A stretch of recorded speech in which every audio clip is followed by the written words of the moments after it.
Bad Batch Season 3, Episode 2 was really a quick episode. There's a few things that I'll explain and run down because they are important, but as for the breakdown in general for this one, it's really not long. It starts off with Wrecker and Hunter delivering a pike from the Pike Syndicate to the Durand family. Now, Lady Durand gives the location of Mount Tantis to Hunter and Wrecker, where they're given the location of his lab, as Mount Tantis is still a very secret base and no one really knows where it is, at least not outsiders. Echo and Rex need 2 rotations until they can meet the boys at the coordinates, which is great. Now we're going to see Rex. So Hunter says he's going anyways, and Wrecker tells him, remember what happened to Tech, essentially. They land on a jungle planet and find Hemlock's lab destroyed. As they try to get down there, they find young clones who ambush them. They were left here by the Empire, who transferred them off Kamino to sample their blood. The Empire was testing to see their M count in hopes of a suitable host for Palpatine.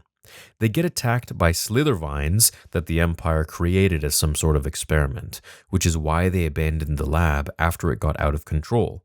They meet up at their cave, and one of the voices is played by Daniel Logan, who played Little Boba Fett in Episode 2, Attack of the Clones, with Jango Fett, my personal favorite bounty hunter.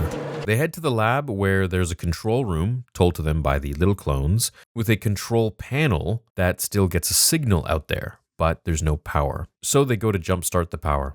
They get in and dodge a ton of slithervines, which kind of have a massive aliens vibe to them. They all get out of there, and Hunter goes over Hemlock's data that they retrieved, where they get some more leads on Mount Tantis.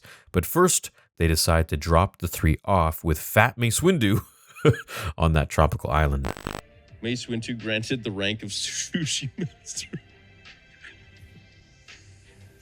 Avatar, the way of Fat Windu.